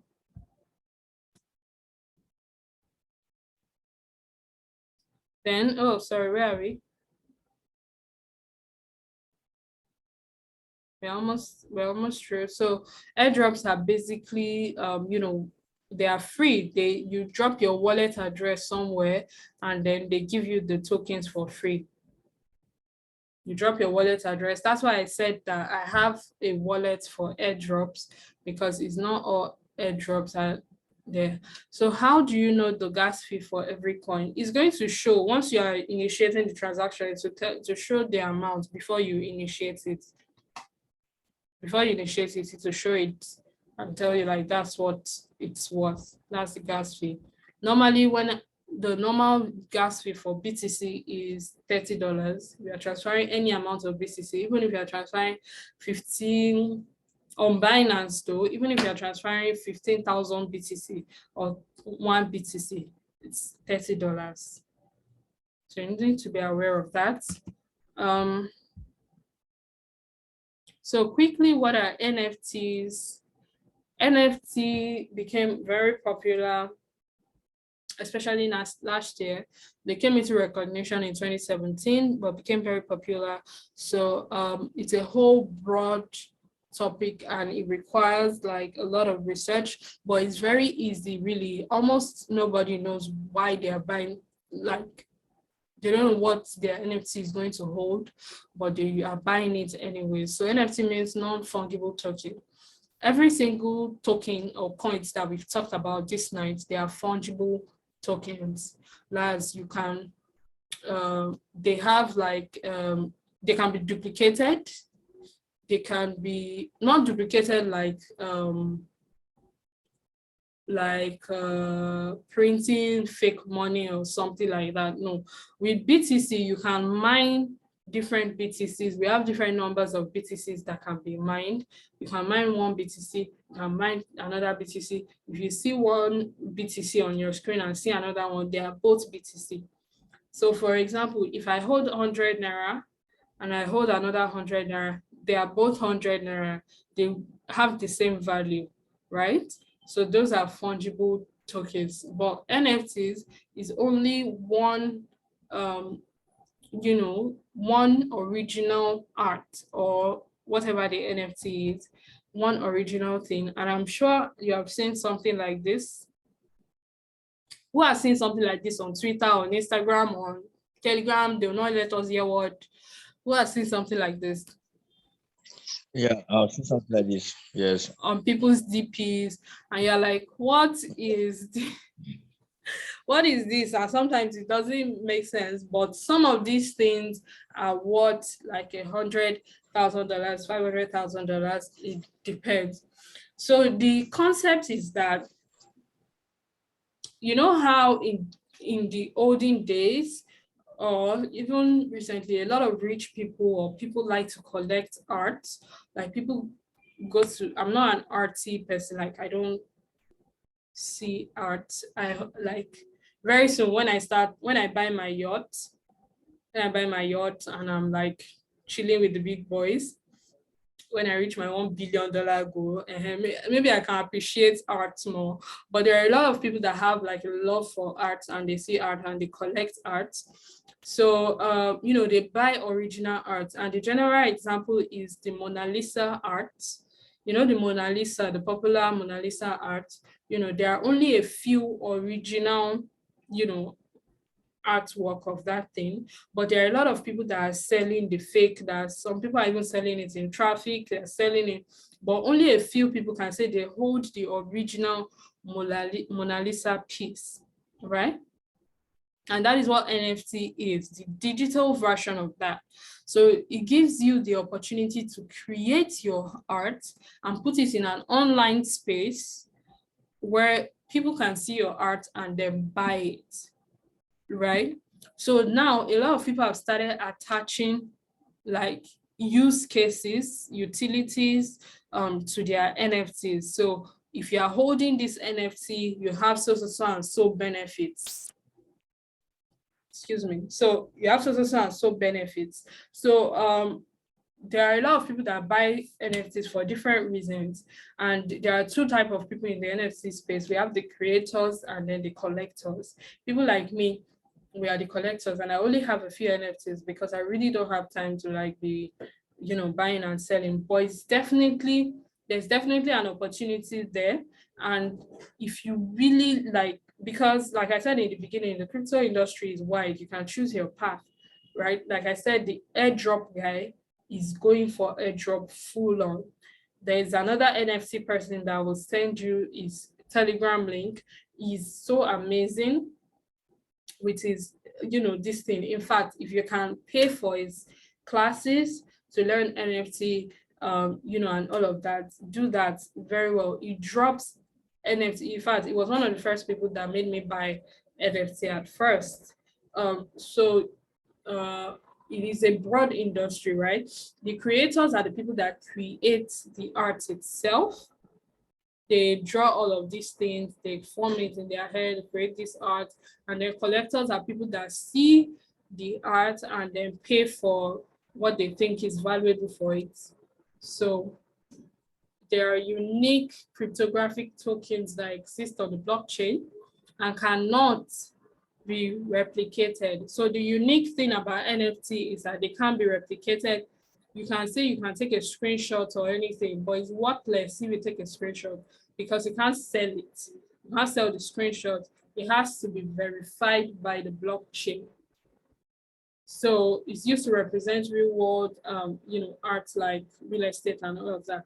It's actually, people are giving more value into it. Remember when we spoke about money and we said that money is something that you give value to, because a lot of people, they've told us, like central banks, that this is the value of $100 and $20.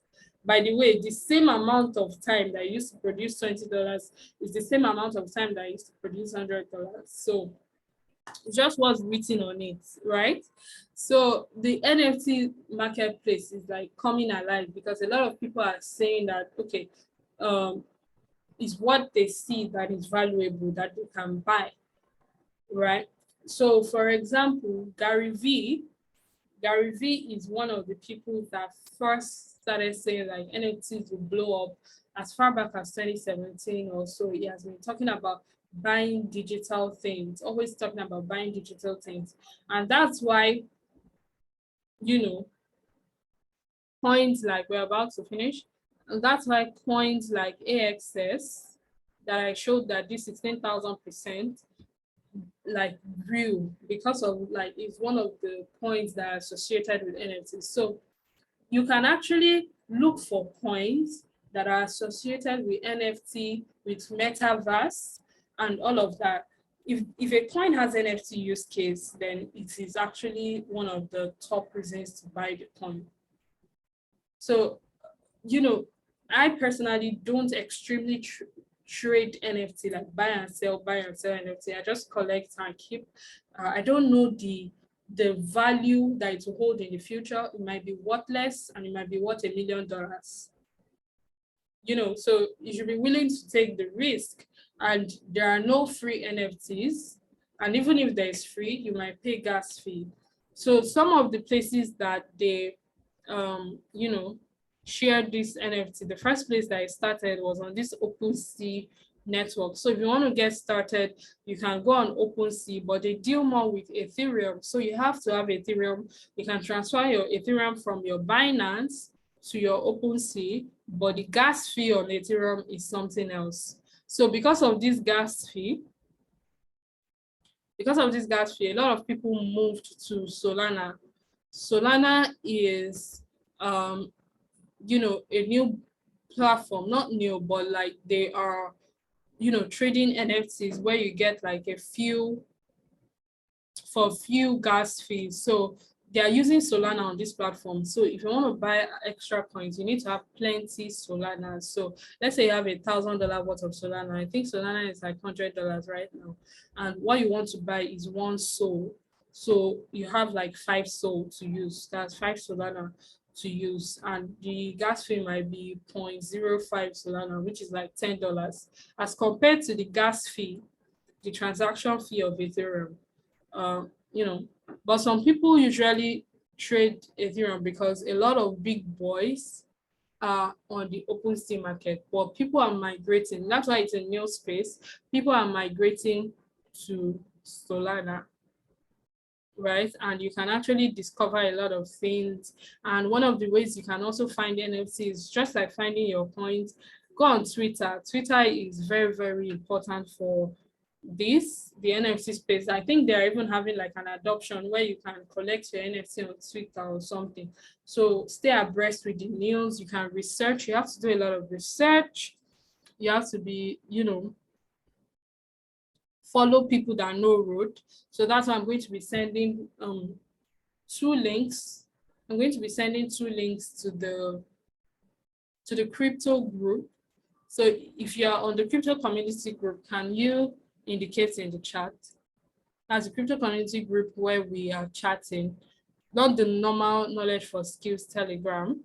That's where we post information and I interact with you guys. But I want to I created a space where people can talk.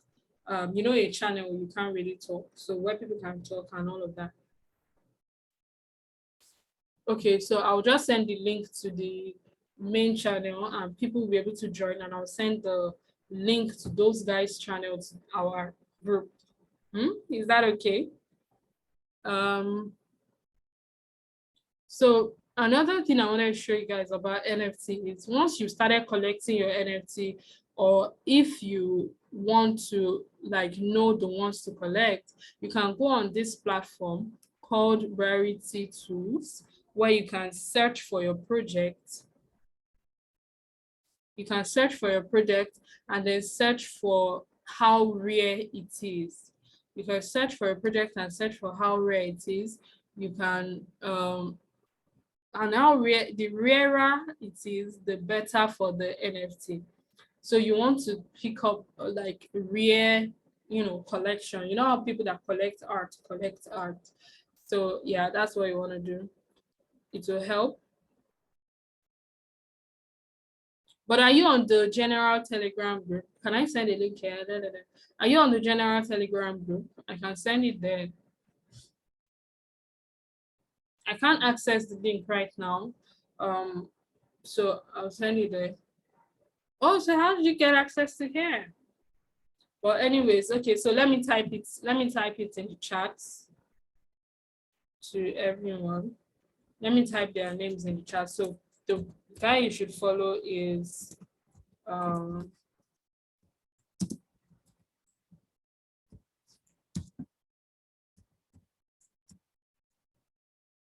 his name is, is that his name? I think this is Andrew.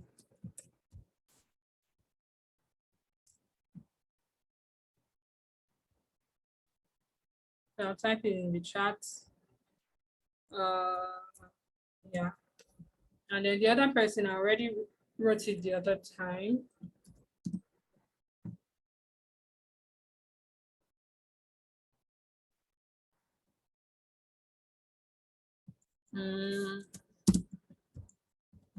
Oh, okay.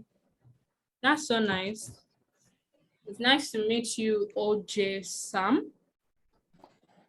Yeah. So I've sent it to the chat. So, and I also send their links. So you guys can follow them. The Academy one is for the airdrops, and the other guy is for your NFTs.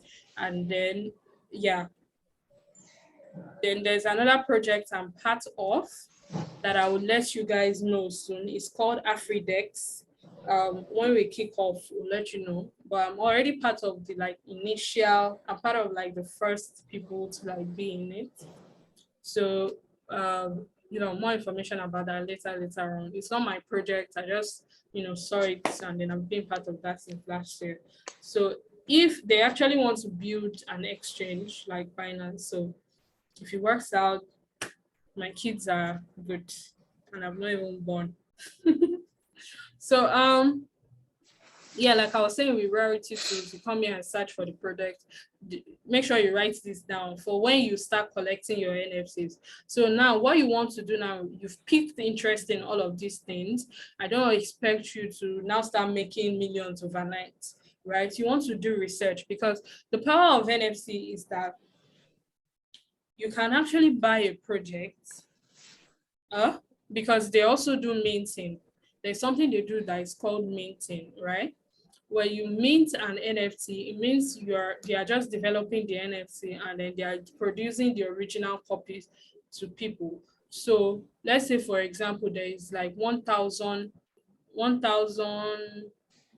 apocalypse apes. for example, Apocalypse apes in the, like there's 1,000 Apocalypse apes. Look at even the prices of all of these things. This is 5, okay, the total volume, not the prices. Sorry.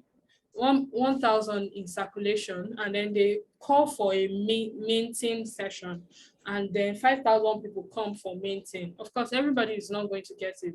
Some people will get 2, some people will get 3. And that minting, you have to do it with your laptop. You have to connect your Solana to it. You have to connect your Phantom to it. Honestly, you can, you know, once you follow those people that I said, like you get like full thing. See, my Phantom is connected to here. You have to connect your Solana to your Phantom and check for your the projects you want to mint. And once you have that, you keep that in your wallet. Also with your Solana wallet, you want to have more than one wallet where you are minting and another one where you are keeping your projects, because you don't want any stories, right? So you can mint one for like $150, you can mint one for $100, you can mint some for free. Let me mute you. So you can mint, you know, some for free, and you pay gas fees. You know, you just have to, you know, find the good ones, follow people that know road, follow people on Twitter, and you'll be good. Like, I'm not into NFTs, but I have some and I know that they are good. And another way NFT can be good is, you know, imagine if Wizkid wants to hold a concert and it brings out an NFT and it says whoever is holding this NFT has access to VIP session with him, right? Davido is already doing it. Davido already started it. I don't know the use case with all that, but I think it's a choke coin. Okay, that's a coin, not an NFT. But I see some Nigerians, you know, adopting NFTs. And Don Jazzy, I think Don Jazzy has some. So they would give their holders some reward just because they want more people to buy it. The more people buy it, the more value it holds, right? The more value the NFT holds. So I already did this. And yeah, so the last thing that I'm going to share with you guys before we close, hopefully we are going to create a time to be coming online. I hope to get some of these guys on Instagram live very soon, but you guys know I want to focus on finishing and releasing all of the courses that I have, and then we can keep up. So how to manage your crypto investments. This is not a financial advice. That's what NFA means. I suggest like you divide your portfolio into 4.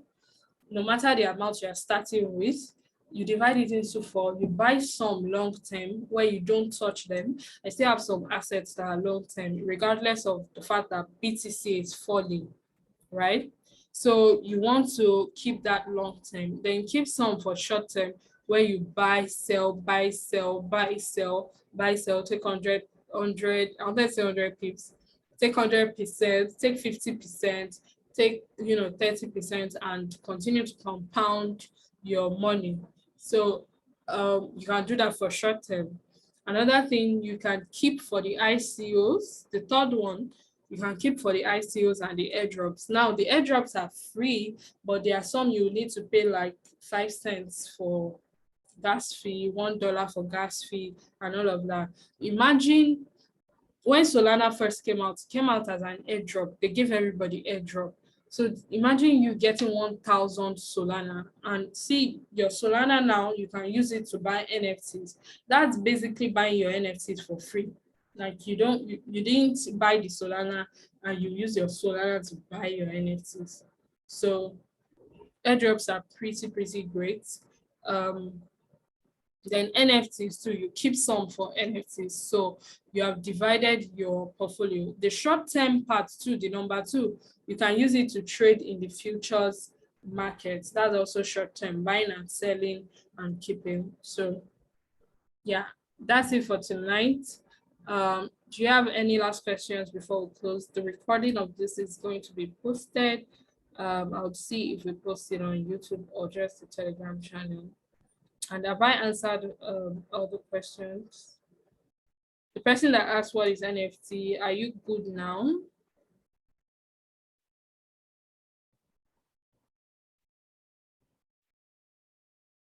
Yeah? All right, so on that note, thank you guys so much for joining. I really enjoyed the class with you guys. And follow Knowledge for Skills on Instagram. And okay, I know we're supposed to have our analysis session. We'll have that tomorrow at 8 p.m. where we'll analyze the Forex market and then, you know, check for the pairs for the week. Yeah. What's my advice now? What's my advice now for what? Which one in particular?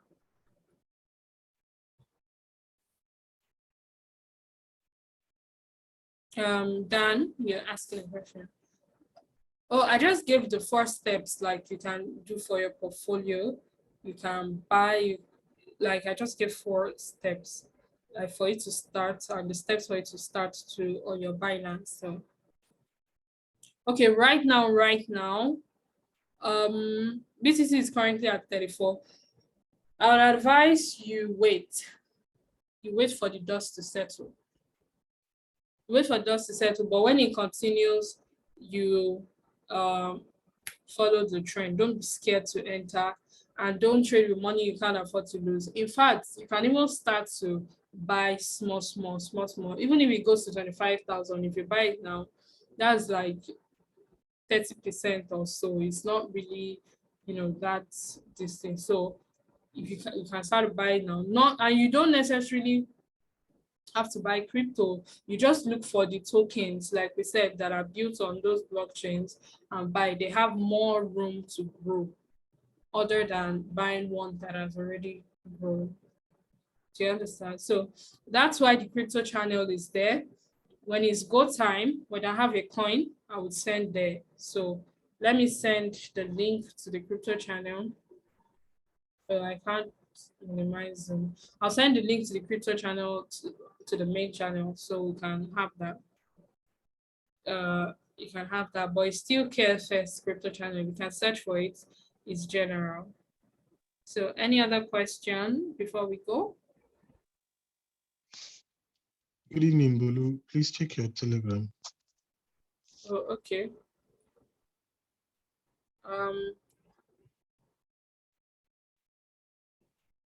Okay, let me get the links to the crypto channels. Let me get the link to the crypto community for you guys here. Give me a minute.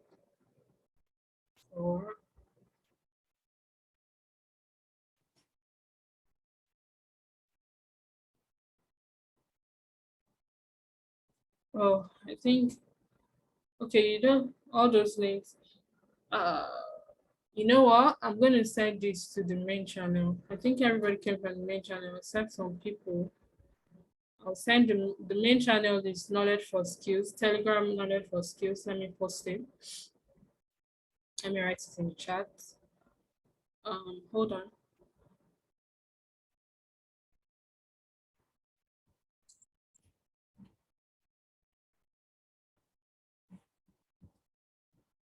Richard.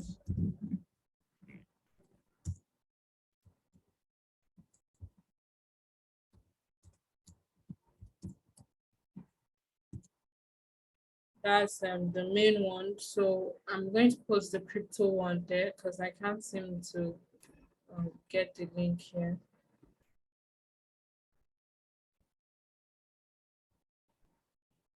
I can't seem to get the link, but this is it.